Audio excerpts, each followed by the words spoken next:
Hello, everyone. My name's Michael Corselli. I'm the founder and chairman of FLIA, a global community for alternative investments. Thank you all for joining us today.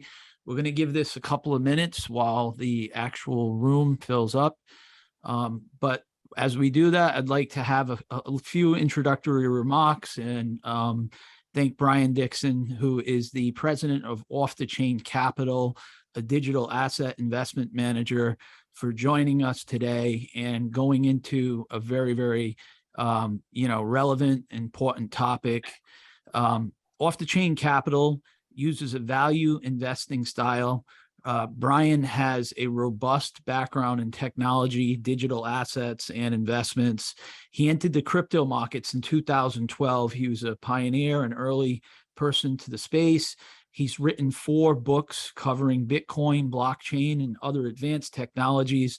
In addition to his work in the blockchain space, Brian's managed multiple venture funds, investing in and helping scale 140 startups with a number of profitable exits. Very impressive, Brian.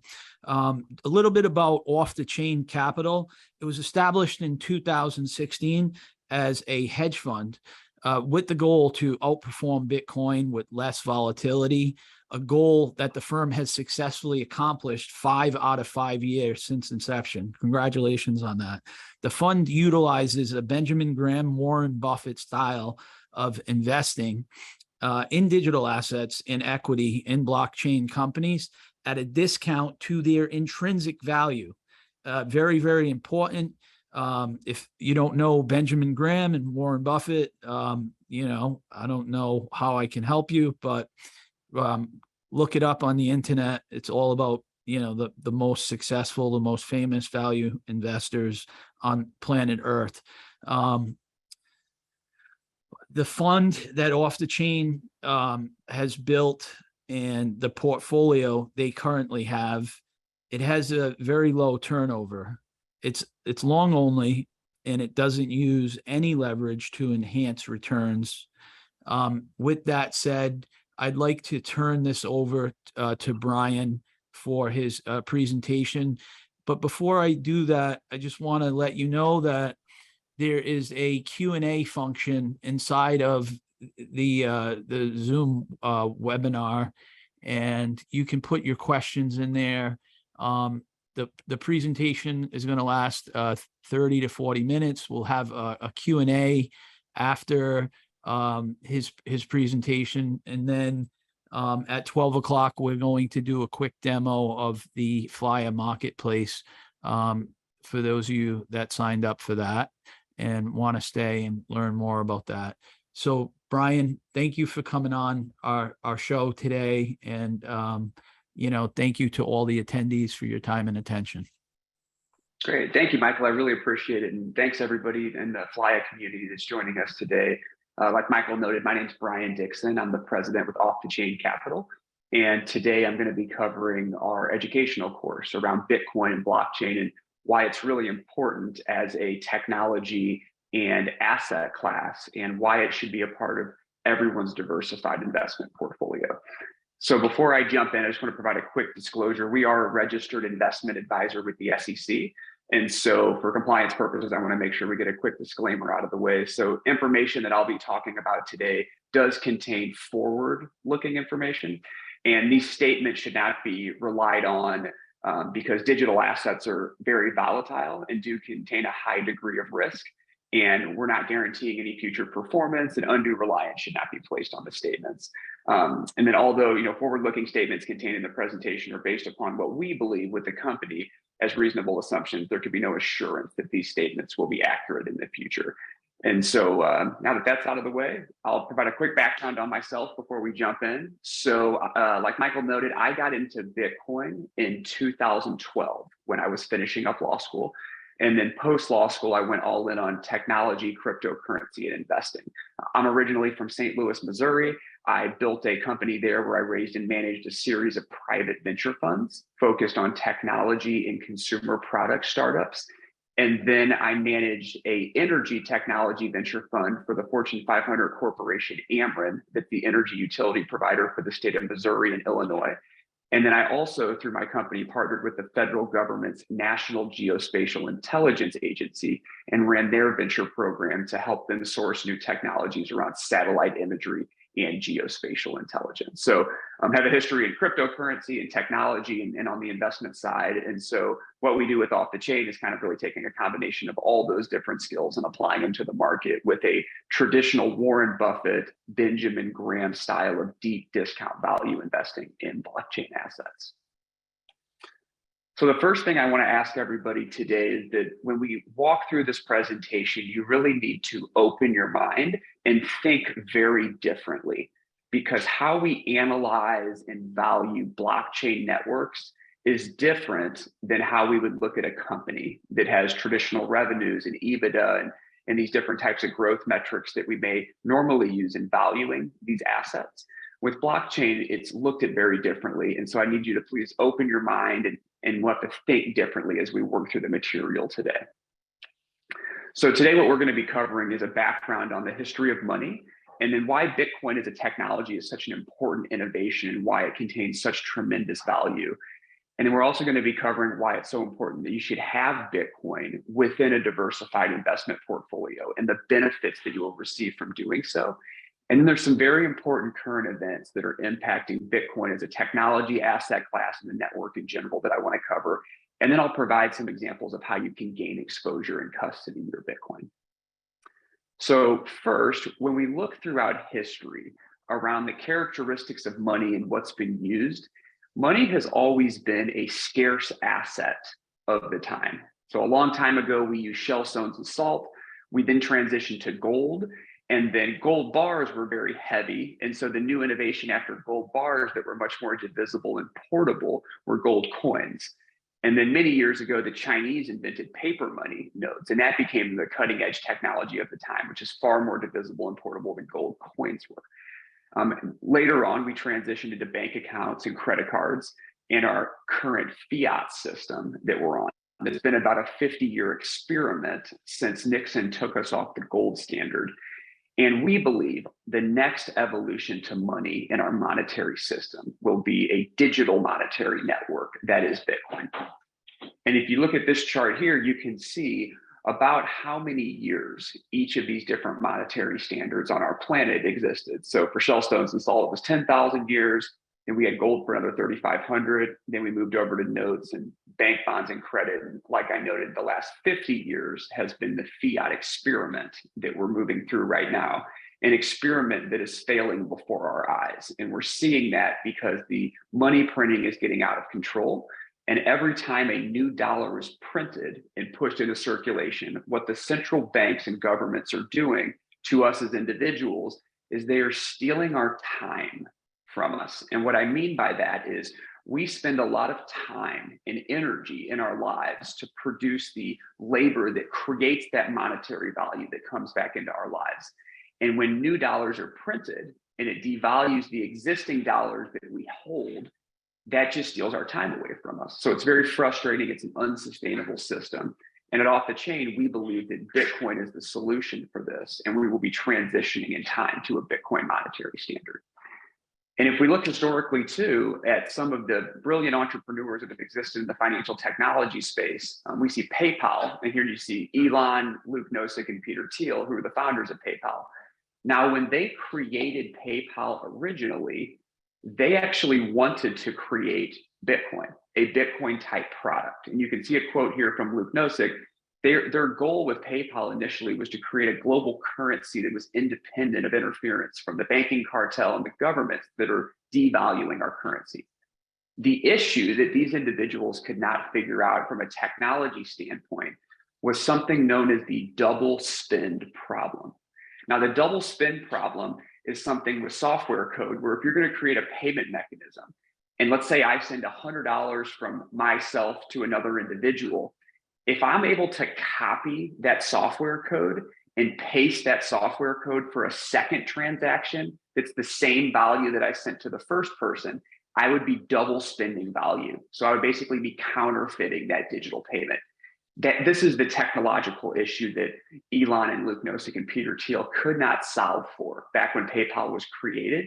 And since they couldn't figure out how to solve for that, What they did was they created PayPal instead, which became one of the most successful companies of all time and is very integrated into our global economy today. But their original goal was to create a Bitcoin type product.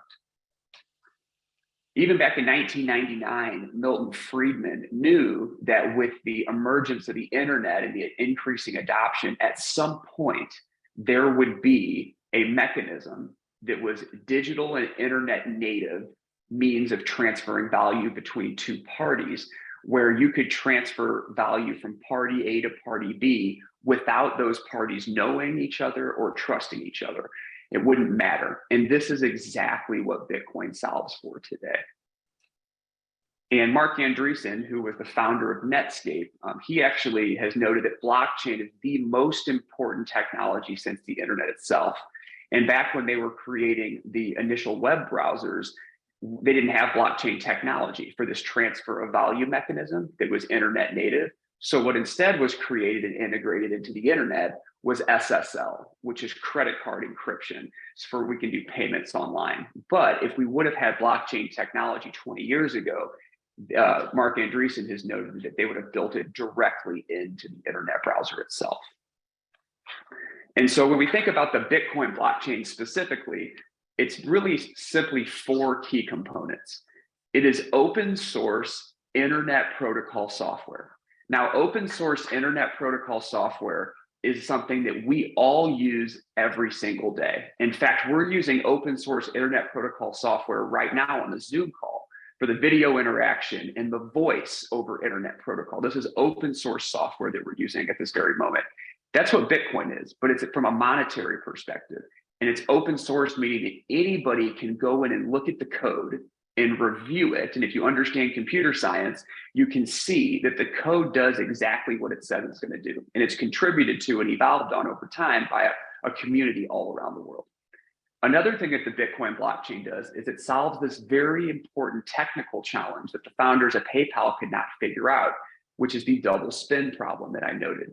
And the reason it figured it out is because with Bitcoin, every time a Bitcoin transaction occurs, there is a transaction record on the publicly viewable and verifiable Bitcoin ledger that shows you exactly when that transaction took place, how many Bitcoins were sent, and then two digital addresses from a sending party and a receiving party of that Bitcoin transaction. That is timestamped and cannot be removed from the Bitcoin blockchain.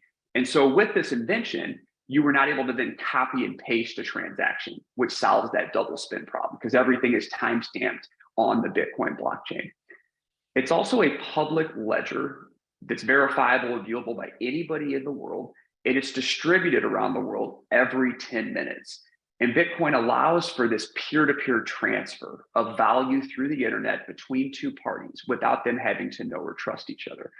So in my opinion, years into the future, we're going to look back and we're going to realize that Bitcoin is going to be a technological invention that is as important to our global economy and society as fire was, as the wheel, as the internet itself. And I really think that in time, people will look back and say the internet was created so that Bitcoin and some of these digital asset networks could be created in the future. It's very, very powerful. And when we look at it from an internet protocol perspective, so like I noted, Bitcoin is open source internet protocol. It to us is the final piece of this internet protocol puzzle. So you can see up here these puzzle pieces. These are all things we use every day. Internet protocol we're using right now on the Zoom call. Web browser protocol, domain name protocol. So this is like when you buy www.xdomainname.com.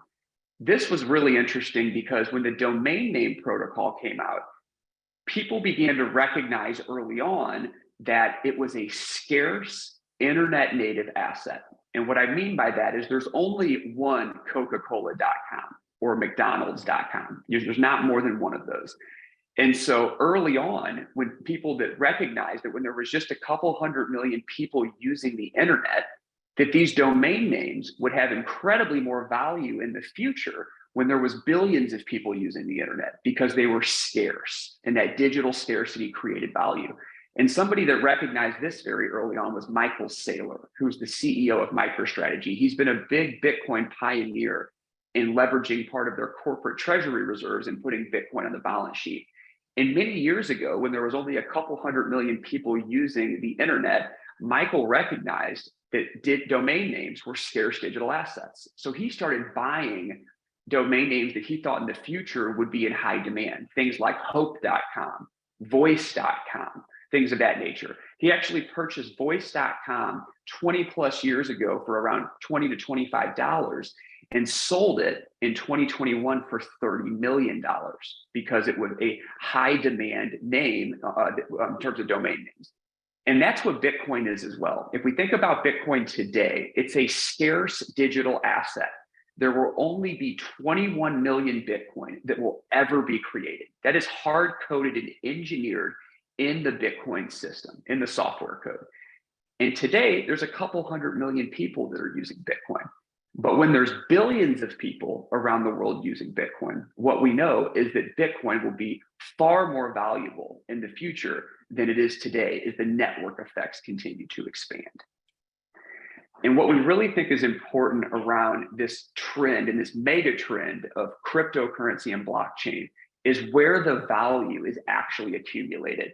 So when the internet came out and you had all these technology companies building on top of IP, internet protocol, you could not invest in internet protocol itself, like in that software layer. So as an example, you couldn't invest in email and monetize off of every email that was ever sent in the future, but you could invest in the technology companies that were building email clients. So you could invest in Google and Yahoo and these AOL and these different providers like that. And so back then, all the value was captured at that application layer, the technology company layer, your Googles, eBays, Amazons, Netflix, because you couldn't invest at the protocol level. Today with blockchain, that's flipped 180 degrees around. And the vast majority of the value that's accumulated today is in owning the digital asset at the protocol layer. And so Bitcoin, as an example, is a digital asset that you're owning at the protocol layer. Bitcoin is open source protocol. And by buying Bitcoin, you're owning a piece of that software layer. And if we look at it today at the application layer, we've got the technology companies like Coinbase and Digital Currency Group and Kraken, these different types of exchanges and well-diversified blockchain companies. But if you compare owning the digital asset like Bitcoin versus owning shares in the company, Bitcoin's growth returns have largely doubled that of owning the shares in the company itself over time. And we believe that'll continue to happen as the adoption of Bitcoin continues to grow. And when we look at the economics of Bitcoin, it's very, very simple. There's 21 million that'll ever be created. And today, about 90% of all the Bitcoins that will ever be created and issued into circulation has already occurred. And so what's happening is Bitcoin is growing at over 550% per year in terms of new wallets being downloaded and transacted on the Bitcoin network. And since we have a finite supply and an exponential growing demand, there's only one variable that can change in time, and that is price. So what we know in the future is that as more people adopt and use Bitcoin, the price will be worth more in the future than what it is today. And when we look at Bitcoin, before I talked about money, in the history of money, where we see shells and gold and the paper notes, they all had these very specific characteristics. And the characteristics of Bitcoin create the best monetary standard of anything that we've ever seen in history. So it's durable because Bitcoin can be saved through time and space throughout generations. It's very portable. You can easily send Bitcoin in a matter of seconds from one mobile device to another, or from your computer to another. It's highly divisible as well. So Bitcoin can actually be divided into 8 decimal places, making very small microtransactions possible. It has a limited supply. It's scarce. There's 21 million that'll ever be created. It also has authenticity and verification, where you can go view Bitcoin transactions on this public Bitcoin ledger, and anybody can do that in what's called a block explorer. You can Google block explorer for Bitcoin, and you can go and see every transaction that's ever occurred since the beginning of when Bitcoin was launched in 2009. You can also store very large quantities of Bitcoin on a mobile device or on a self-custody type device, or even on an exchange. And it's immutable. It's backed by more than 10,000 of these computer nodes that are powering this network all around the world. And when we look at the fundamentals of the growth of Bitcoin, what we're seeing today is that Bitcoin is being adopted at a rate more exponential than the rate of the internet's adoption in the late 90s, early 2000s. And so we think by the year 2029, we're going to see about 90% adoption of Bitcoin in the United States and continuing to grow around the world. So in terms of investment opportunity, I would consider Bitcoin today as one of the most asymmetric upside opportunities that we will probably ever see in our entire lifetime. And a lot of people will say, you know, I think I missed the boat, right? Bitcoin's already $20,000 approximately per Bitcoin. Today's price of Bitcoin is significantly less than what the future price of Bitcoin will be whenever the adoption continues to advance like it is each and every day. And so as more and more people use this network, the more valuable Bitcoin will become. And we're still in the very early stages of this adoption. Crypto is only 2% of the total addressable market. And you can see here that, you know, digital payments is 5 trillion, gold is 10. A lot of people look at Bitcoin as a digital gold. So even if Bitcoin replaces gold over time, because it is a better version of gold, you know, it's going to be growing tremendously from where it's at today. And I actually think it'll get significantly larger than the gold market. It will start eating gold's market cap. And we're seeing that today. We're seeing institutions sell off some of their gold reserves to increase their Bitcoin reserves. So this is a very active thing that's happening with large scale institutional investors. But after it eats gold, it's going to eat real estate, and it's going to start eating some of these other market caps as well. And I believe it's going to suck in value like a black hole. It's going to create so much value, we can't even really conceive how large it's going to get in the future as the adoption of this network continues. And if we look at Bitcoin in terms of actual monetary transaction value, it has already surpassed the annual transaction volume of both Discover and American Express. And over the next couple of years, it's on pace to exceed MasterCard and Visa as the transaction volume each year continues to grow. But just in recent transaction volume, it's doing over 3 trillion a year in transactions, which is a tremendous amount for a network that was just created about 10 years ago. But one thing that's really interesting about how Bitcoin operates is with what are called Bitcoin halving cycles. So the way that Bitcoin is engineered is that every 210,000 blocks that are mined on the Bitcoin blockchain, there's an event called a halving. And every 210,000 blocks that are mined occurs about every 4 years. It takes about 4 years for 210,000 of these Bitcoin blocks to be mined. Now, when that happens, built into the software of Bitcoin, this event called a halving occurs. And what a halving is it will cut the new supply of Bitcoin that's released into the market every 10 minutes in half, approximately every 4 years. And so, you know, every 4 years that gets cut in half, which basically creates this deflationary mechanism with the asset over time, which also creates an increase in value over time as the adoption rate increases. And what we've learned over time is that the best time to be allocated to Bitcoin is 12 to 18 months following this halving cycle, because the supply will get cut in half. You continue to have the increased adoption, and we see large price performance in bull runs 12 to 18 months after these halving cycles. And then it follows a very interesting similar pattern each time, where it will go into a bear market, kind of like we are right now. And then you'll start with an accumulation phase, and that'll expand. And then we'll go back into another bull phase around those halving cycles. And if we look today at the largest holders of Bitcoin, it is the millennial generation and younger. And why this is so important is because over the next 25 years, 68 trillion worth of wealth is going to be transferred from older to younger generations. And if you look at the top 10 equity holdings as a percentage of assets, with the millennial generation, the Grayscale Bitcoin Trust is one of their top holdings. That is Bitcoin. The Grayscale Bitcoin Trust is purchasing shares that own Bitcoin as the underlying asset. And we're continuing to see this trend where more and more people at the millennial generation and lower are sizing up on their cryptocurrency positions. And so as this transfer of wealth happens over the next couple decades, we're going to see a larger increase in Bitcoin and other digital assets. One of the things that we do with Off the Chain to help us understand the adoption of Bitcoin and its timing is what's called S-curve analysis. Now, S-curve analysis has been used all throughout history to measure the adoption rate of new technology innovations in what are called mega trends.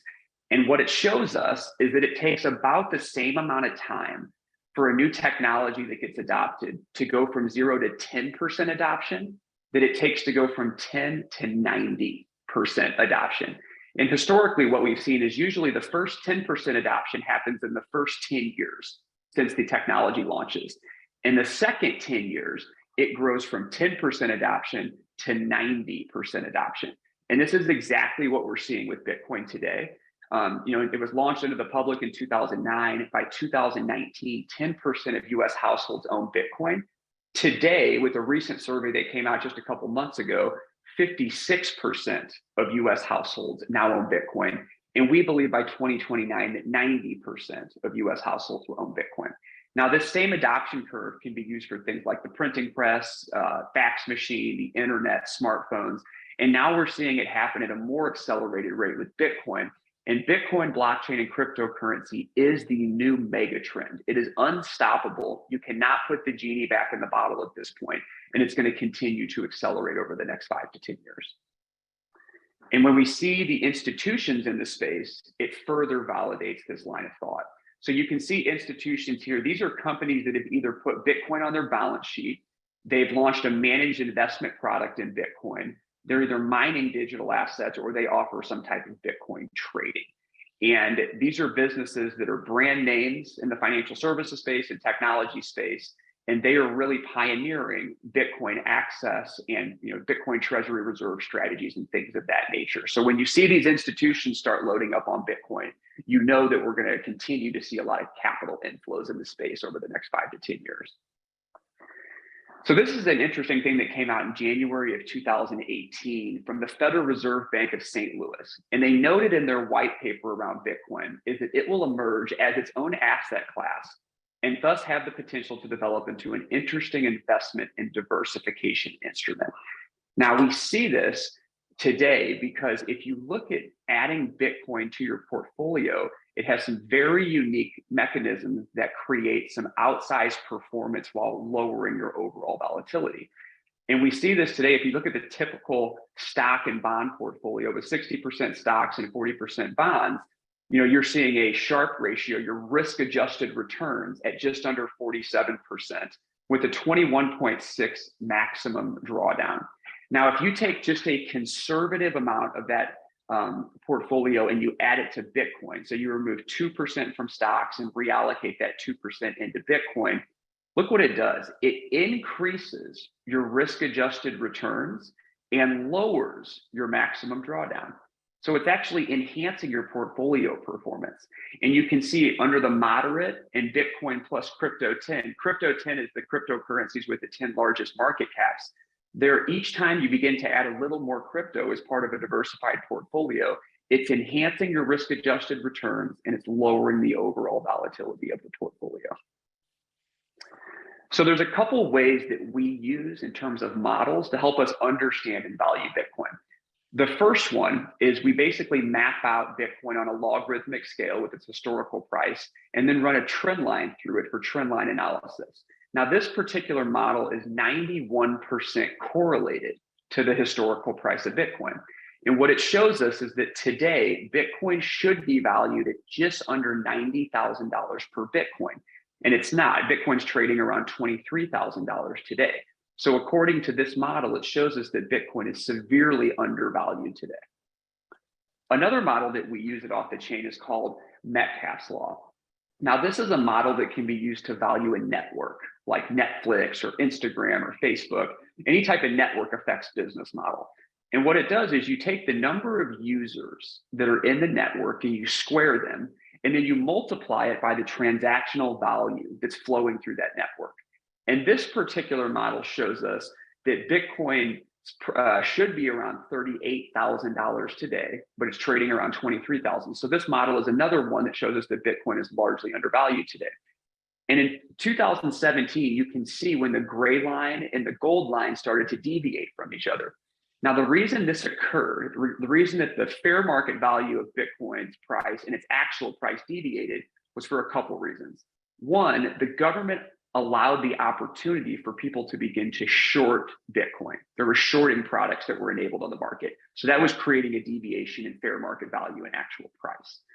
Another thing that happened is the government began launching negative media campaigns around Bitcoin, saying that it was bad for the environment. That's completely false. Bitcoin mining uses 1/10 of 1% of the world's energy. We use more energy putting up Christmas lights every year than the Bitcoin mining network does. So when you see that Bitcoin's bad for the environment or using an abundance of energy that doesn't make any sense in the media, it's completely factually inaccurate. Another thing that happened is in the media, it started getting branded that people using Bitcoin were criminals. It was being used for illicit, nefarious activity. That is also completely false. There are blockchain analytics companies that have reviewed the Bitcoin blockchain and discovered that 0.34% of all Bitcoin transactions have been used for illicit activities. And if you're a criminal and you're using Bitcoin to fund your illicit activities, you're not a very intelligent criminal because it's a public ledger, and the FBI and Department of Justice and the NSA and the CIA have full-blown teams that scan these crypto networks 24/7, trying to monitor for illicit activity. And if you're using Bitcoin for illicit activity, you're putting everything you're doing out in the open, and that can be tracked and traced. And so there's a lot of misunderstanding around Bitcoin as a technology and asset class. And that's another reason we saw this deviation between fair market value price and actual price. Another model that we use with Bitcoin is the stock to flow ratio. Now, the stock to flow model has been historically used for scarce assets like gold, palladium, platinum, different types of minerals and things. And the stock is the new amount that's being put into circulation. And the stock is the existing amount in circulation, and the flow is the new amount of that asset being put into circulation. And so when we know these things, we can create a model. And since Bitcoin, we know there's only 21 million that'll ever be created, and there is so many that are released every 10 minutes into the ecosystem that are mined and released, we can actually map out where the fair market value of Bitcoin should be. And so according to the stock to flow model, which has a 95% correlation to the historical price of Bitcoin, it shows us that Bitcoin today should be around $100,000, and it's trading around 23. So this is another model that shows us that Bitcoin is undervalued. Another thing that we use is the Bitcoin gold stock to flow model. And what we do here is we remove dollars as the monetary unit and we replace it with gold. And what that shows us is that Bitcoin today should be worth around 100 ounces of gold. In 2024, in the next halving cycle, it should be 1,000 ounces of gold. And in 2029, during the next halving cycle after that, it should be around 10,000 ounces of gold. And today it's trading around 12 ounces of gold. So this model is 99% correlated to the historical price of Bitcoin. It also shows us that Bitcoin is severely undervalued. So a couple things that are occurring in the markets today in terms of current events that are very important is one is around the Bitcoin spot ETF. So Grayscale, which is the largest digital asset manager in the world, they've got about 20 billion in AUM. They have the largest Bitcoin fund in the world. It's the Grayscale Bitcoin Trust. And for years now, they've been trying to get the SEC to approve a spot ETF. They most recently had another decision from their filing that was rejected by the SEC. And then immediately Grayscale filed a lawsuit against the SEC because the SEC approved a futures-based ETF and not a Bitcoin spot ETF, which doesn't make a lot of sense because a futures-based ETF is significantly more risky for the average consumer investor. And a spot ETF would eliminate that risk that a futures ETF product has. And so Grayscale sued the SEC saying that they're being arbitrary and capricious, and there's no logical reason as to why they continue to reject a spot ETF. Grayscale believes that unlocking a spot ETF for the market would allow $8 billion worth of investment dollars to flow into the asset class and be a much safer solution for people than the futures product that's currently on the market. And so we'll probably see some interesting movement over the next 6 to 18 months on what's going to happen with this. It's going to go through the court system. And I think that Grayscale has the stronger legal argument. And I think the SEC is just trying to kick the ball down the field as long as they can. But we will end up seeing what happens with this over the next couple of years. Another thing that's really important is around FASB, the Financial Accounting Standards Board. So this is who sets the rules for GAAP accounting. And recently, FASB voted with a 7-0 vote to update the accounting rules for Bitcoin. Why this is so important is because today, if you're a public company and you want to buy Bitcoin and add it to your balance sheet, like MicroStrategy has been so bullish on, Bitcoin is characterized from an accounting perspective as an intangible asset. And what that means for a public company is if you buy Bitcoin and put it on your balance sheet and the price goes up, if Bitcoin's price goes up from your cost basis, you cannot show that appreciation on your books.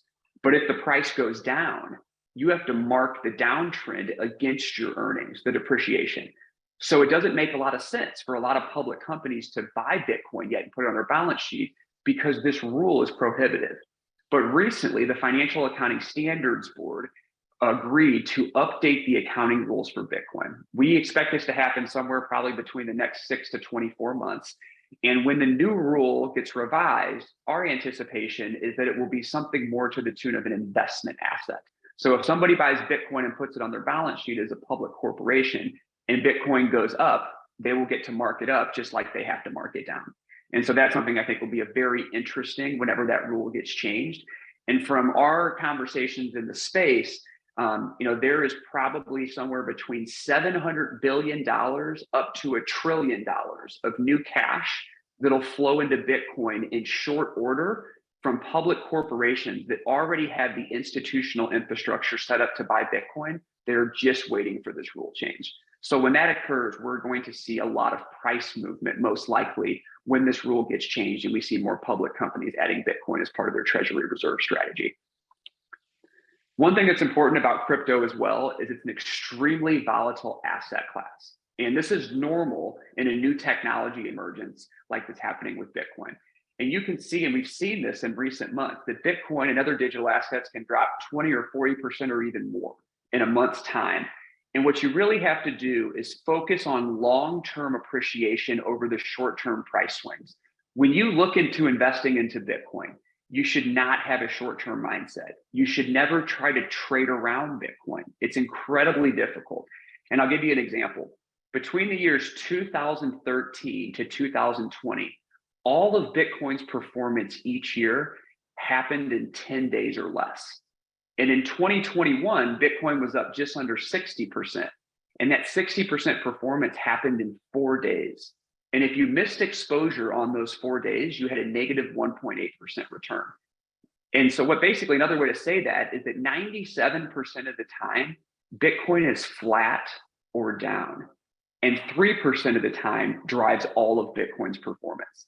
And so if you're not exposed with a long-term mindset, exposed to Bitcoin as an asset, you could miss those couple days a year that drive all of its performance.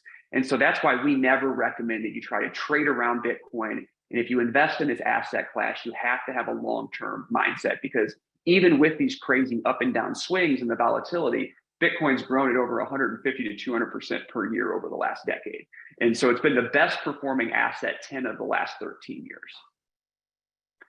So a couple key points as to why you would want to invest in blockchain assets. It has the opportunity as part of a diversified portfolio to increase your risk-adjusted returns in Sharpe ratio. It is the new current mega trend based on this S-curve analysis. It is growing at a rate faster than the internet, and it is unstoppable at this point.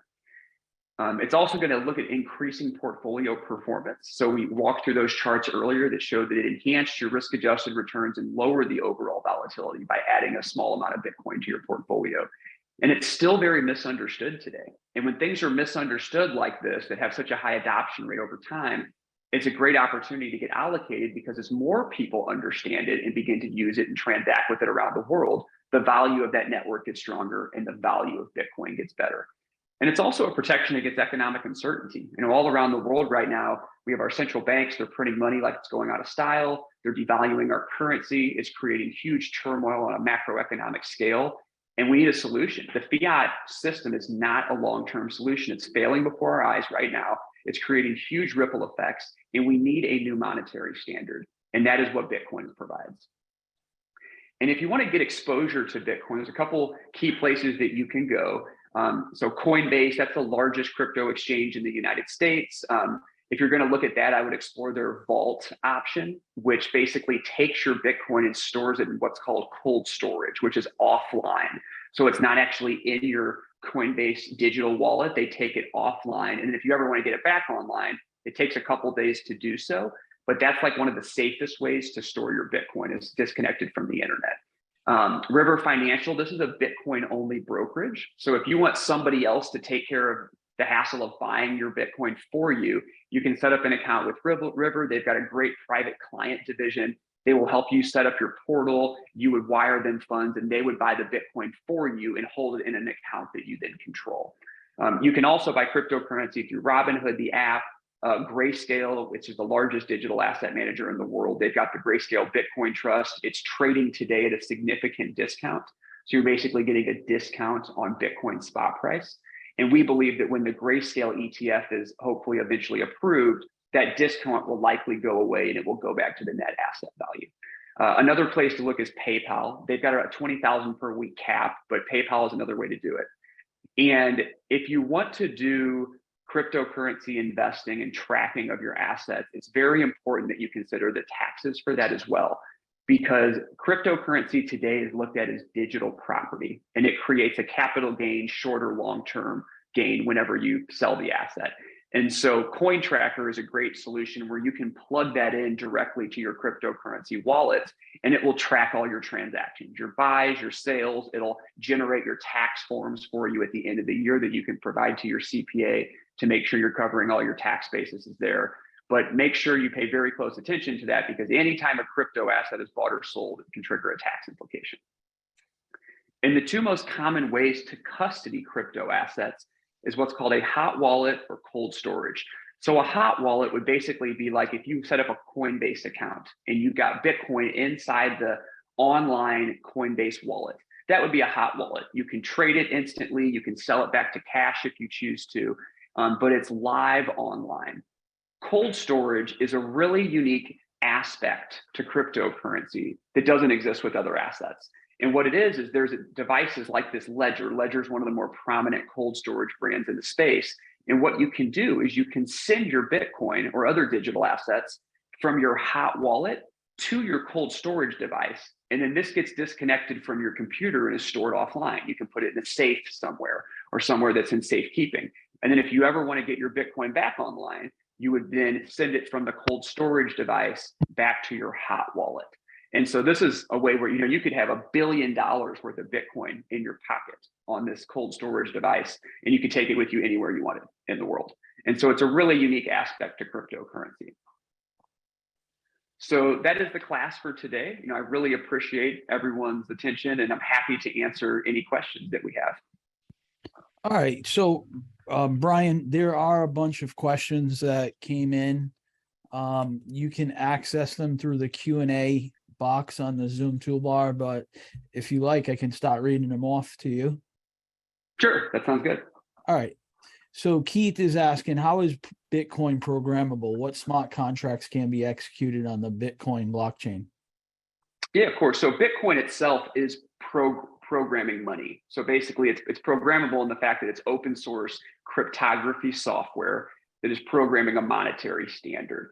In terms of smart contracts are usually looked at with other types of digital assets like Ethereum and Solana that provide all these other kinds of business use cases and utility. But we are seeing people today developing what are called layer 1 solutions. So Bitcoin would be considered a layer 0 solution. It's the foundational layer, just like internet protocol is the foundational layer of the internet, and people build applications on top. We are seeing businesses today that are building smart contracting type platforms on top of Bitcoin itself, the Bitcoin protocol. And so by doing it as the layer 1 solution, it allows you to have faster transaction times and speeds and processing and things of that nature. So there's a variety of different types of use cases that are under development today, things like lending protocols, different types of decentralized finance protocols on the Bitcoin network. And so that's something that's under development and in action today. All right, great. So David is asking, we all understand that gold has intrinsic value and is a physical commodity with definitive value, whereas Bitcoin and the overall cryptocurrency market is a currency backed by nothing. The dollar is backed by the US government's full credit. What would prevent Bitcoin or any others from going to zero? Sure. So what I would push back on this particular question is that our dollar is backed by nothing. The US dollar used to be backed by gold, but when Nixon took us off the gold standard, I believe in 71, it was then backed by nothing except the full faith and credit of the US government. And the faith in the US government today is at an all-time low. They lie to us nonstop. They try to redefine the definition of recession, even though we're clearly in a recession. I mean, you can't trust the government as far as you can see them. And so when we look at the dollars, the reason that the US dollar is important today is because it's the most globally used liquidity provider as a monetary base around the whole world, right? And people have used this system for a long period of time, so there's trust in the system. But every system has an evolutionary timeline, and trust in the US dollar system is eroding very quickly if you have a group of people sitting around a table that can decide when to print more dollars out of thin air, because every time that happens, that steals the value of our existing system away from us. And so with Bitcoin specifically, you can't do that. Its monetary standard is built and engineered into the software, and it is unchangeable. And so because of that, you can see that it's 21 million divided by infinity. Like if you really think about it, that's the Bitcoin monetary standard. The US monetary standard is anytime we need some more money, we're just going to go print some more of it, which makes the rest of our money more and more worthless over time. And so the network effect of a system is what makes a system valuable. There was the network effect of the US dollar system on a global basis. Everybody uses it. That's what makes it valuable. The more and more people that opt out of the US dollar system into a Bitcoin monetary standard, the less valuable the US dollar system will become, the more valuable the Bitcoin monetary system will become. And we're seeing tremendous growth rates, over 550% Bitcoin growth in new wallet downloads and transactions every single year for the last decade. That is just remarkable growth in people that are now saying, I want to opt out of this old fiat standard into a new standard that's backed by mathematics and can't be controlled and demolished by a central bank. And so I think it would be a very low chance that Bitcoin would ever go to zero, because when you have an adoption rate that continues to grow over time, it's just going to continue to get more and more valuable. I actually think we have a far better chance in time of the US dollar's value going to zero than we do of Bitcoin. Okay. Thank you for that. This gentleman who just posed that question, David, he has a second question. I acquire value-add multifamily real estate. My investments are secured by real property and income derived from such. I'm interested in cryptocurrency, but just have a hard time when comparing it to asset-backed currencies or assets. How can I get comfortable? Sure. So I think one thing to think about is that you have to look at cryptocurrencies very differently than you would view multifamily real estate or real property or things of that nature, because the value in a crypto asset is not from a hard physical tangible asset like a real estate property, but in the value of the network and how that network is being used. So today we are seeing people use Bitcoin in a couple of ways. One is a digital gold, a store of value. And we're seeing major sovereign wealth funds, country governments, and large-scale institutional allocators that are selling some of their gold position to increase their Bitcoin position. These individuals are treating Bitcoin like a digital gold 2.0 store of value, because you can store your value in Bitcoin through time and space. If I own one Bitcoin today and I hold it, I'm still going to own one Bitcoin 100 years from now when I'm long gone, but it'll still be there for who I pass it on to. If I own $1 today with the rate of money printing, that dollar may be worth 30 cents or 20 cents 100 years from now, or maybe nothing, you don't know. So it allows you to hold this value through time and space. So there's the store of value component to it. Another thing is that in the underdeveloped regions that have tremendously suffered from hyperinflation, they are now passing laws making Bitcoin their new legal tender over the US dollar. So this is already happening today. We're seeing this in countries like El Salvador, Venezuela, Argentina. Brazil has a bill Brazil has over 215 million people in their population. They have a bill before Congress wanting to make Bitcoin legal tender. We're starting to even see it in the United States. We're having state by state wanting to propose rules where Bitcoin is being looked at as legal tender over the US dollar. And so as you continue to see this adoption of this new technology as not only a monetary system, but a store of value and asset class, it's going to continue to increase in value over time as the global network continues to use Bitcoin. Okay. We have a lot of questions that are rolling in. So I'm just going to go down them in the order that they started to come in. With the limited number of Bitcoin, how are 90% of households going to own it? It seems each household holding of Bitcoin would be minuscule and irrelevant. Yeah, so remember, Bitcoin is highly divisible. You can divide Bitcoin by 8 decimal places. So you don't have to purchase a whole Bitcoin. You can go buy $1 worth of Bitcoin if you want. And when you begin to break Bitcoin into those 8 decimal places, what they are called are Satoshis. They're often referred to as sats, S-A-T-S. And that is a smaller than one full Bitcoin unit is called Satoshis.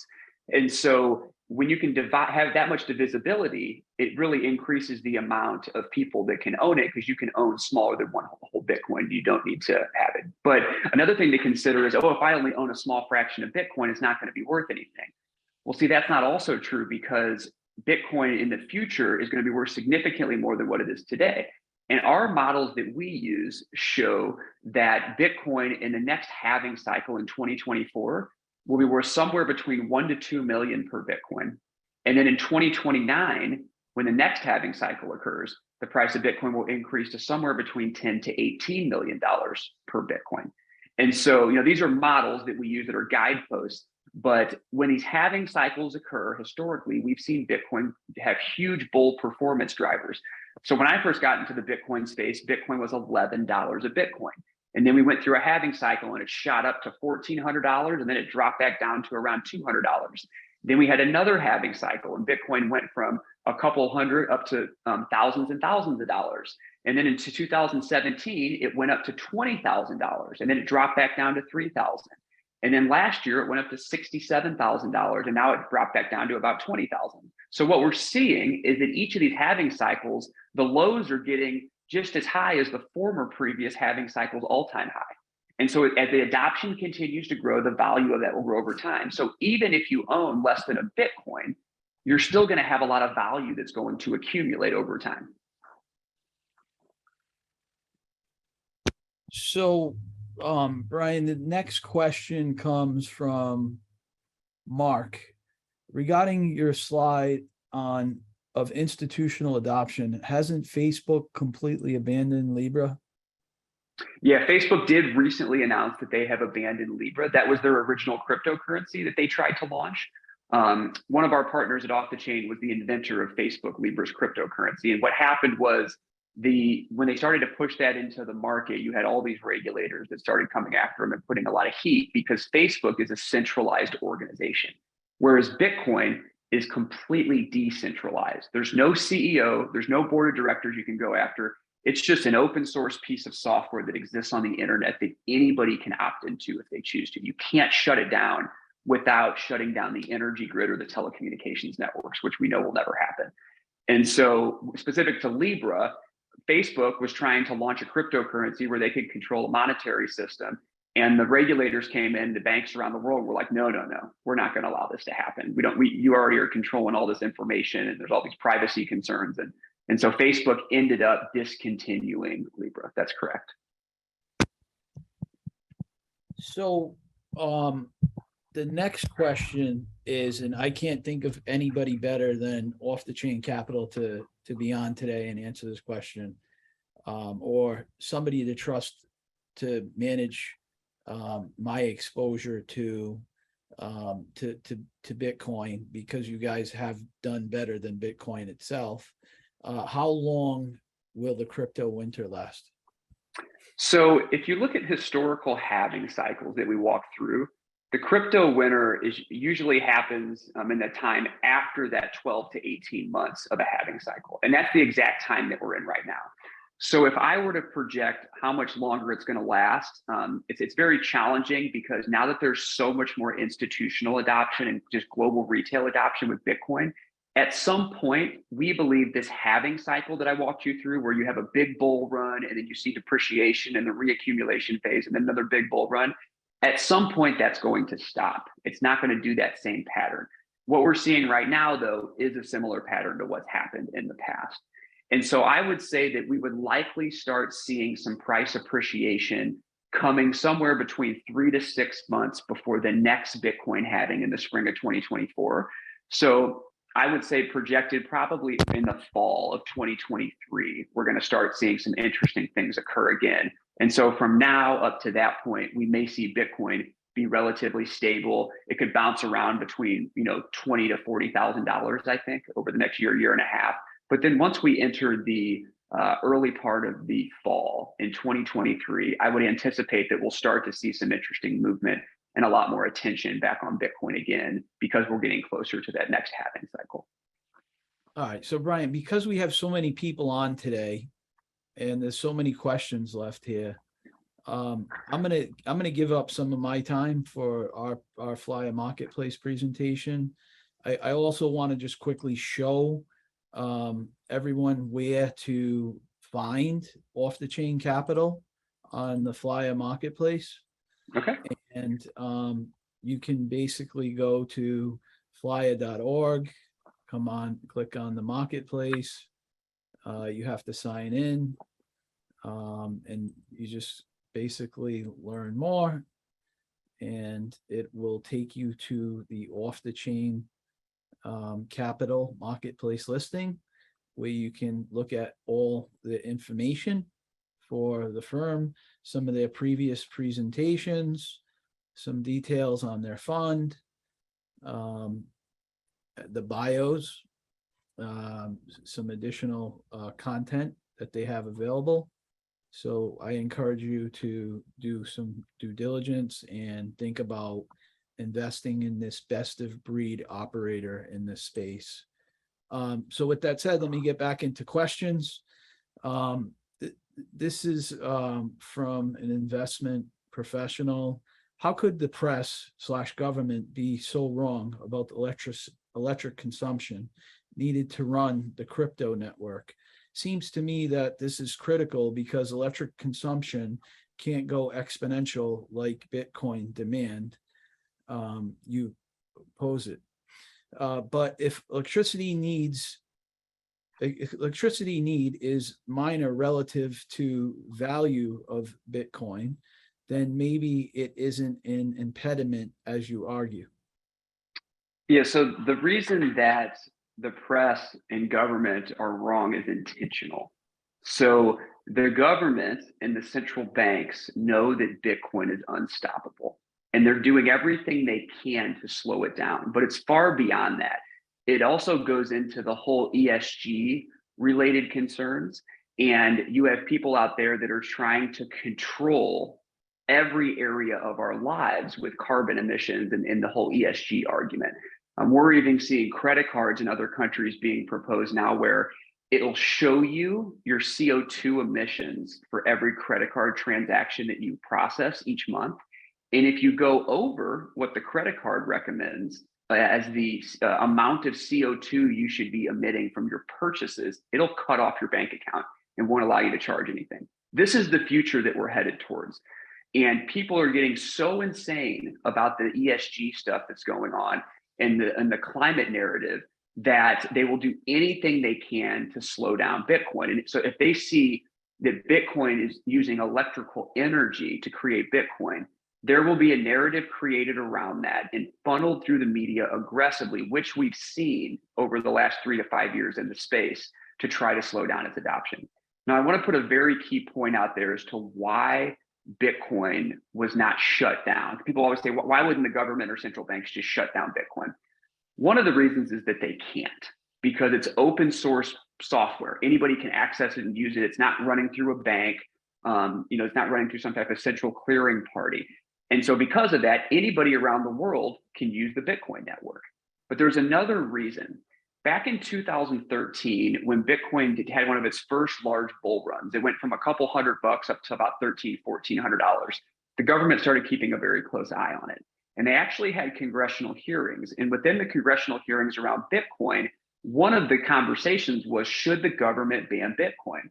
And what occurred in the hearing was they cited a court case that occurred in 1995. It's called Bernstein versus the Supreme Court.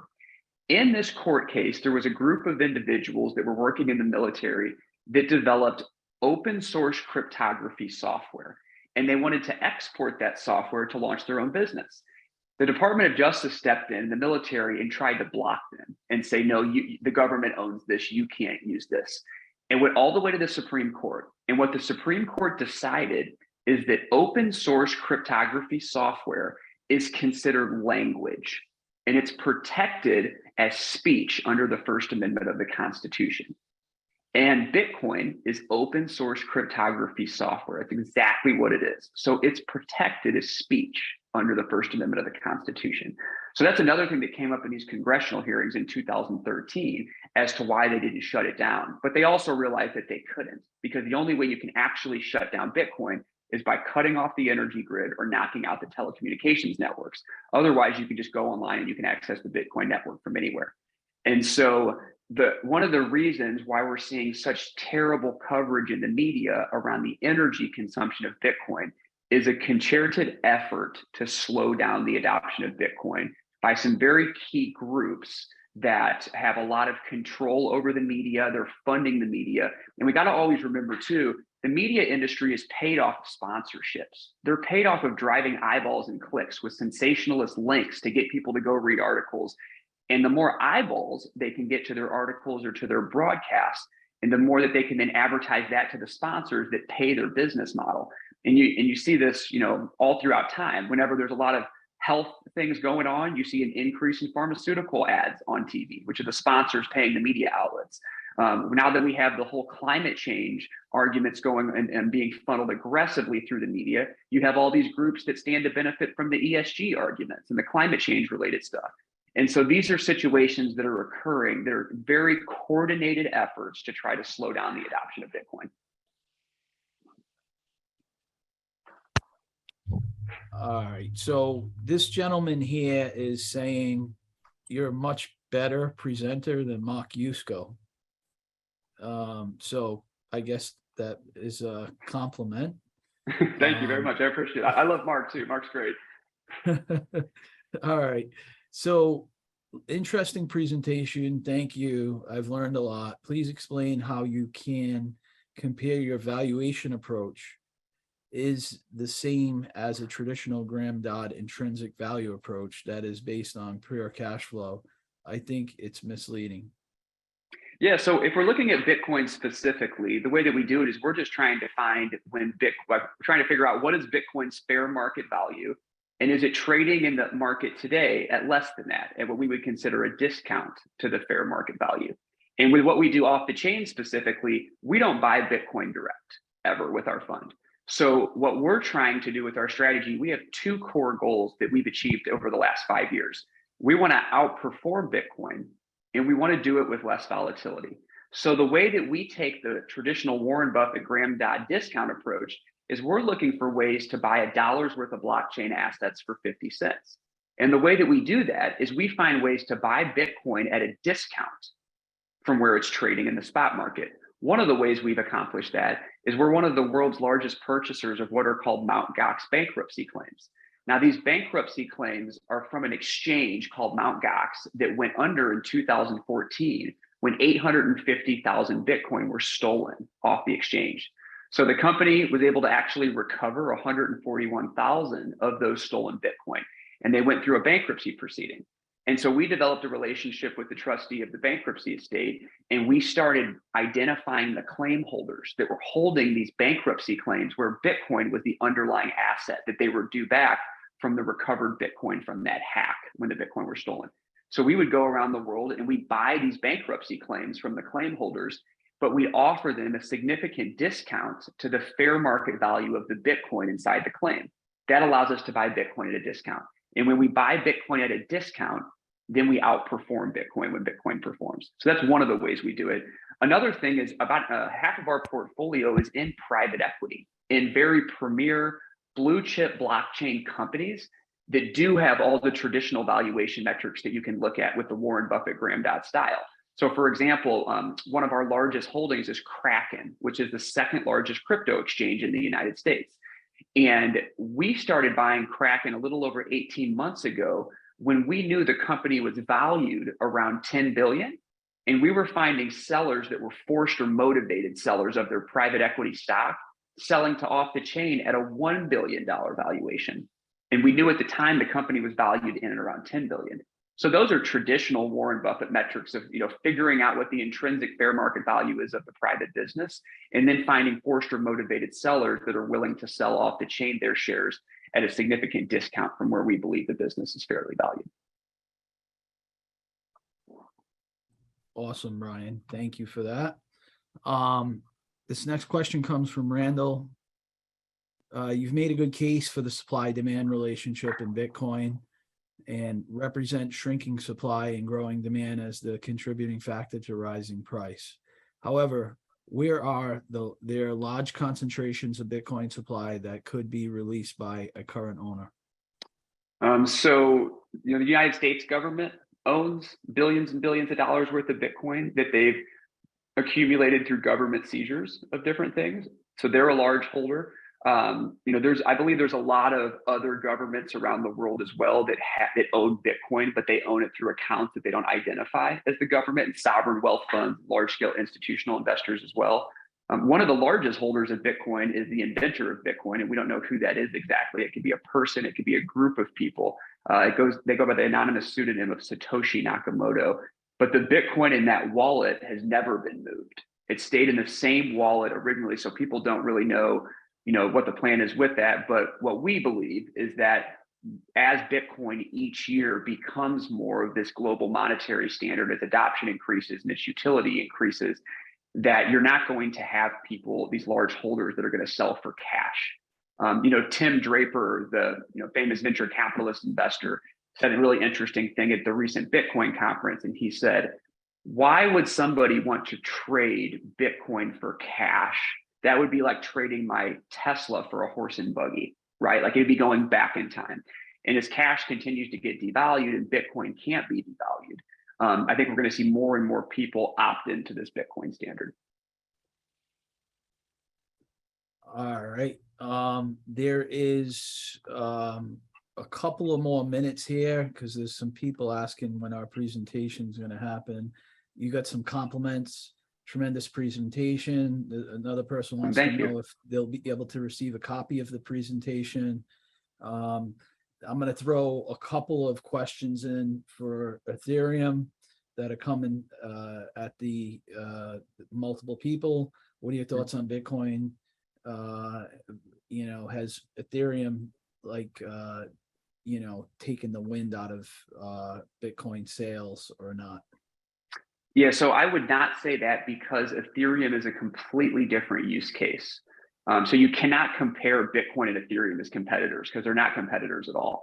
Bitcoin is a monetary standard and a digital gold store of value. That's what the use case for Bitcoin is. Nobody's competing against Bitcoin with that particular use case. What Ethereum was created for is largely for digital smart contracts. So if you can think of any time you've ever engaged in a legal agreement for anything, Ethereum software has the ability to enable that to be replaced with software code.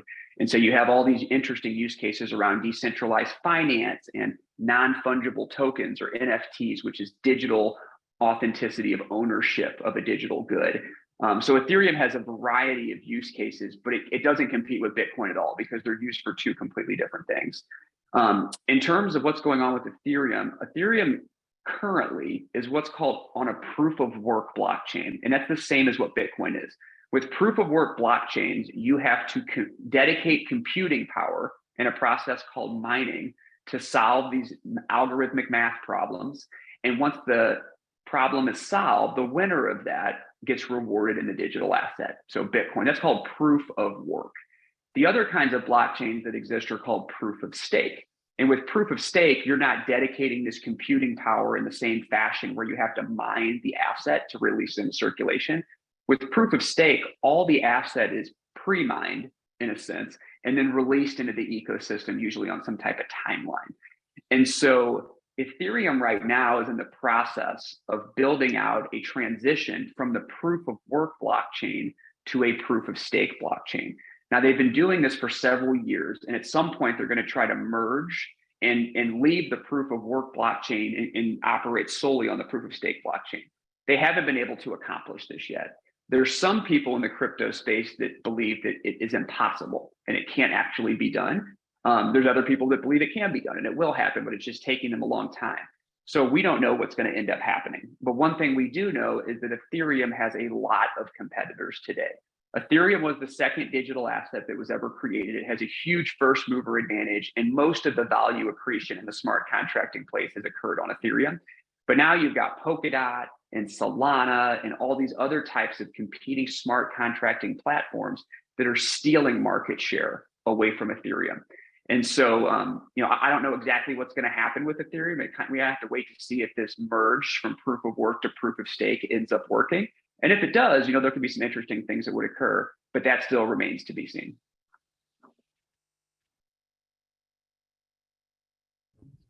All right. So with that said, I want to thank you for joining us today, doing the presentation. The questions keep coming in faster than you can answer them. So what I'm going to do is I'm going to send them over to you with the contact information and the people asking, and then perhaps either yourself or somebody from your investor relations team can follow up and answer the questions that have come in, because they're not stopping. So Brian, thank you for coming on. Thank you for Off the Chain Capital for being the best part of Flya and for being a member here with us. We really appreciate being a part of your success. And you guys are what I consider best of breed in the space, and you have all the accolades to go along with that. So congratulations on the success. We look forward to having you back at our next ABC forum. Thank you again. Thank you, Michael. I really appreciate the opportunity to present today. And thank you to the whole Flya audience that tuned in. I really appreciate it. I appreciate the questions. And if anybody has an interest in Off the Chain, please feel free to reach out through our website. It's offthechain.capital or directly through the Flya marketplace. We'd be happy to connect with you and discuss things further. Yeah, there's a lot of resources on here for Off the Chain Capital. We put the marketplace listing inside of the chat. You can simply click on it and go here to find more information. And then when you click the Invest Now button, it takes you to the Off the Chain Capital site, which you can fill out a short form and request additional information directly from them. So, Brian, thank you so much for joining us, and thank you to Off the Chain Capital for being a member of Flya. All right. Thanks a lot, everybody. Take care. Enjoy the rest of your day. All right. Take care. Thank you.